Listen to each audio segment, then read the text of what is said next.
Assalamualaikum warahmatullahi wabarakatuh. Halo Sobat Ngoreksi, kali ini podcast Ngoreksi kedatangan tamu dari pelatih-pelatih karate cabang Balikpapan dari Karate Do Gojukai. Mungkin sebelumnya boleh memperkenalkan diri terlebih dahulu.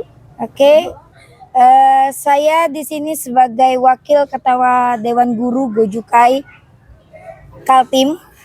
Dan saya di sini adalah seorang wasit nasional. Saya Sensei Yuni Haryani dan saya didampingi sama Sekretaris Umum Komda Gojukai Kaltim. Perkenalkan, nama saya Sidoin Taufik. Oke, mungkin boleh dijelaskan kepada penonton Ngoreksi ini kira-kira Karate Do Gojukai ini apa sih? Ya, sebenarnya untuk Karate Gojukai ini adalah salah satu dari sekian banyak aliran bela diri. Kalau dari rumpunnya, itu aliran bela diri di dunia ini terbagi atas dua aliran besar, Shotokan dan Goju-Ryu. Nah, kebetulan kita di Indonesia ini di perguruan yang dinamakan sebagai Gojukai. Gojukai ini spesial karena dia menggabungkan antara keras dan lembut di dalam pelatihannya. Perpaduan. Jadi itu tidak melulu keras dan tidak juga melulu lembut. Keras dan lembut di sini adalah unsur yang dimasukkan ke dalam aliran bela diri Gojukai. Kerasnya dari kungfu Pakuacang, kemudian ju-nya dari Tai Chi Chuan. Nah, aliran bela diri karate ini dari Jepang, khususnya Okinawa. Nah, di sanalah Karate Gojukai itu tumbuh dan berkembang dan menyebar ke seluruh Indonesia. Di Gojukai itu setiap 1 tahun itu ada 2 kali kegiatan. Kegiatan kenaikan sabuk dan penurunan Kyu. Yang dimana itu dari sabuk putih sampai biru itu kenaikan sabuk. Sedangkan sabuk coklat itu penurunan Kyu. Jadi kalau coklat itu tidak naik, tetapi turun Q-nya. Seperti itu. Jadi ini adalah kegiatan rutin kami yang diadakan setiap tahun itu 2 kali. 2 kali semester. Yang bisa diikutin dari sekolah mana aja. Jadi tergantung kayak seperti ini, mereka awal tahun ini, bulan ini. Nah, hitunglah 6 bulan ke depan lagi seperti itu. Mungkin kemudian ada siswa ataupun penonton Ngoreksi yang mungkin berminat ingin bergabung kepada perguruan karate ini, ada tata cara tersendiri atau prosedur tersendiri, Bu? Kalau untuk Gojukai sebenarnya bebas. Jadi gini, kalau sistem sekolah itu kan memang eskul dari sekolah tersebut. Iya, betul. Jadi guru olahraga yang memang membuka. Jadi bukan hanya Gojukai, perguruan lain pun seperti itu. Nah, kalau ada mekanisme yang didaftar secara maksudnya privat atau apa itu ada sendiri, tetapi itu tidak gabungan seperti ini. Itu memang yang tujuannya privat itu adalah tujuan yang menuju prestasi. Kalau begini kan ini kayak latihan bareng. Setelah itu kita ada privat. Nah, privat itulah ada mekanisme lagi. Privatnya itu diambilnya dari masing-masing sekolah seperti itu atau pribadi siswa sendiri? Bukan diambil, tetapi pribadi. Tetapi kita juga pelatih-pelatih akan melihat dulu. Melihat dulu sebagaimana anak-anak ini antusiasnya untuk maju ke depan atau ada stuck di situ aja untuk latihan seperti itu. Kemudian tadi dijelaskan ada berbagai macam warna sabuk, mungkin bisa dijelaskan kepada penonton Ngoreksi kira-kira urutan sabuknya. Ya, jadi untuk tingkatan sabuk sesuai dengan ketentuan dari ADRT kami itu memang dimulai dari sabuk kuning, putih dulu, kemudian kuning, kemudian lanjut ke hijau, biru, coklat, baru nanti hitam. Nah, hanya saja untuk dari kategori coklat ke hitam itu ada kriteria tertentu yang memang harus kita sesuaikan dengan usia dan tingkat kematangan dari pesertanya.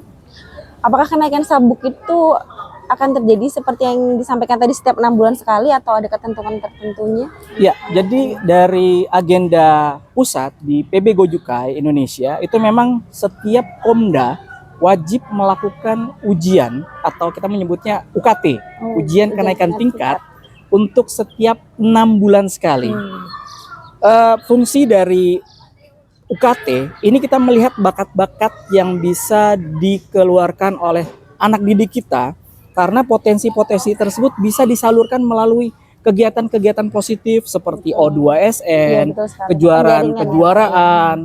Itu yang bisa menjadi nilai lebih. Potensi. Iya, kemudian di sana juga bisa mengangkat nilai sekolah. Iya, betul. Nah, nilai sekolah mereka juga bisa, oh ternyata ada beberapa yang memang bisa menjadi bibit unggul untuk daerah. Hingga kita bisa menyaring dan memilah untuk melakukan pendidikan selanjutnya, mendidik mereka. Karena Demikian. memang kegiatan seperti ini banyak sekali nilai positifnya. Betul sekali. Kemudian tadi saya mendengar ada sensei dan Sidoin. istilahnya sidoi. Mungkin bisa dijelaskan. Kalau Sidoin itu adalah pemegang dan 3.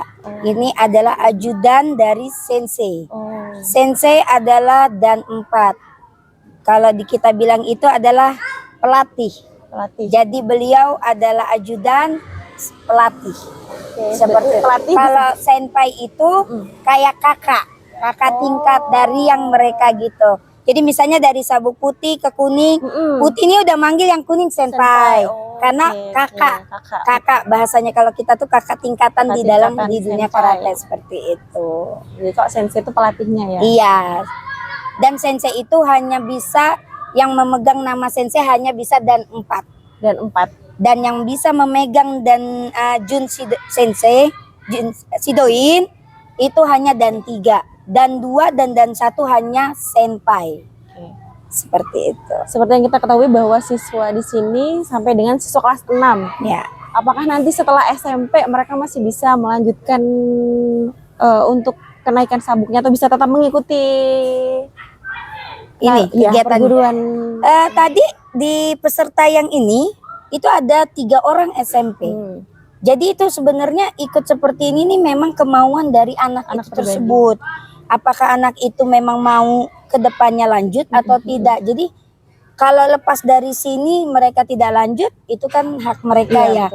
Kalau yang dari sini kan untuk menunjang nilai di sekolah, dia menunjang nilainya seperti. Kalau SMP kayaknya tadi ada 3 orang, bahkan mungkin belum aja. SMA juga ada ya waktu di Samarinda. Berarti walaupun sekolahnya berbeda dan masih berlanjut sampai SMA, mereka masih bisa. Lah kayak tadi ini pesertanya ada 2 sekolah, 3 ya? 3 sekolah. 3 sekolah. 3 sekolah yang berbeda mengikuti di satu tempat. Jadi seperti itu. Kita bebas sebenarnya. Cuman mungkin kali ini kita ujiannya di sekolah ini, semua gabung seperti itu. Tadi kan pelatih disebutnya sensei nih Bu Pak. Apakah di atasnya sensei itu masih ada lagi tingkatan yang lebih tinggi? Ya benar. Sebenarnya kalau kita melihat tingkatan itu sebenarnya dan tertinggi sampai saat ini adalah dan 10 tertinggi. Jadi masih ada lagi tingkatan-tingkatan di atasnya. Karena kita melihat itu tidak hanya dibatasi dari segi sabuk. Nah tingkatan nanti setelah sensei itu ada namanya sihan. Nah sihan ini pun juga tidak tidak mudah dia dapatkan. Dia harus ada ujian, itu tidak di lokal, tapi kita nanti namanya ada ujian nasional. Nah di ujian nasional nanti akan dikukuhkan siapa yang bisa mengikuti, karena ada masa waktu untuk bisa mengikuti tingkatan. Contoh misalkan dari dan 1 ke dan 2 itu tidak 6 bulan langsung bisa ujian. Ada waktu yang harus ditempuh. Ada batasnya. Ya, kemudian ada waktu yang ditempuh. Terus dari dan 2 ke dan 3 juga sama. Ada waktu yang harus ditempuh. Kemudian yang paling penting adalah dari pihak PB itu ada komitmen untuk mengembangkan perguruan. Nah, itulah yang nanti menjadi nilai plus pada saat mengambil tingkatan yang lebih tinggi.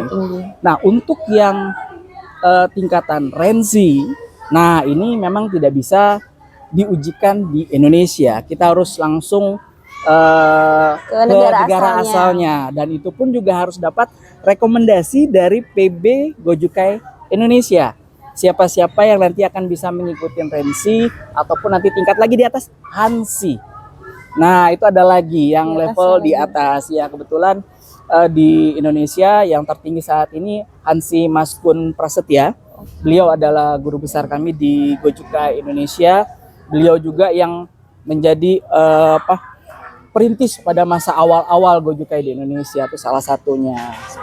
Berarti sudah ada ya orang Indonesia yang menempati tingkat yang paling tinggi dalam perguruan tinggi. Baik, seperti yang kita ketahui bahwa di Indonesia ini banyak sekali bela diri ya Pak, seperti silat dan lain sebagainya. Jadi apakah sama antara karate ini dengan silat ataupun bela diri yang lainnya yang ada di Indonesia? Oke, sebenarnya dari karate dan silat ini kan berbeda rumpunnya. Silat kita tahu adalah berasal dari Indonesia, sedangkan karate berasal dari Okinawa, Jepang. Nah, kemudian dari filosofi dan sejarah pun sudah berbeda. Jadi mereka punya metode dan cara tersendiri dan naungan organisasi pun berbeda. Kalau dari silat mungkin di IPSI, kalau kami itu di organisasi dari Forky. Nah, itu sudah ada perbedaan. Kemudian dari event-event pertandingan pun juga beda.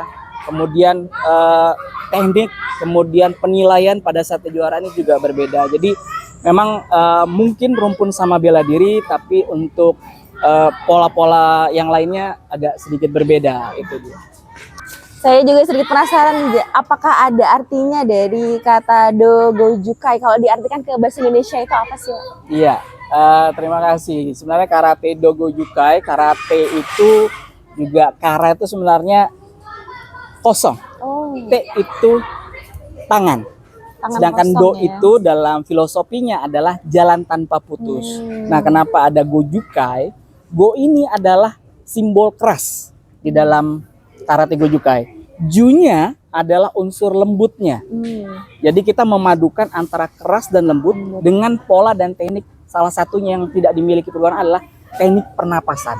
Itu yang menjadi nilai lebih pada saat kami melakukan atau melatih anak didik kami untuk bermain kata. Ada ciri khasnya ya. Dengan melatih teknik pernapasan itu Betul. tadi. Jadi ada go, ada ju, ada kai. Nah, kai ini ada semacam perguruan. Jadi kalau kita baca harfiahnya adalah aliran bela diri tangan kosong yang memadukan keras dan lembut. Seperti itu. Jadi ada ciri khas tersendirinya ya Pak. Benar ya, sekali. Mungkin pertanyaan terakhir Bu, adakah pesan yang ingin disampaikan kepada peserta didik ataupun siswa lain mungkin yang ingin mendaftar ataupun nanti yang berminat mengikuti karate ini? Jadi gini, kalau minat silakan hubungin. Di Balikpapan itu ada beberapa sekolah yang udah Gojukai punya. Jadi bisa datang langsung ke cabang masing-masing seperti Simpe Dedi, Simpe Yumna, bisa langsung hubungi beliau-beliau di SD 013 ya. Bisa langsung seperti ini, atau privat bisa langsung ke saya. Aduh, jadi endorse dah. Tidak apa Bu, silakan. Ke saya nanti bisa hubungi sama Simpe Dedi di sini, saya bisa privat, tapi itu khusus untuk menuju atlet. Bukan hanya pelatih latihan yang seperti biasa seperti itu. Yang jelas perguruan kami beda, dan perguruan kami adalah banyak yang pengen masuk, ya. pengen tahu ilmu, tapi kami juga tidak langsung menerima karena ada orang setelah nerima ilmu hilang. Nah, itu kami tidak, karena ilmu Goju itu mahal. Jadi harapannya tidak hanya mahal. sesaat ya Bu ya, tapi kita harus nggak mau berjenjang harus secara seperti terus menerus. Ya, seperti itu. Baik, terima kasih Bu Bapak waktunya. Semoga perguruan tingginya makin berkembang dengan baik dan makin banyak peserta didik yang mengikuti kegiatan. Gojukai sukses, Gojukai juara. SD Negeri 013 Balikpapan Kota bisa. Terima kasih.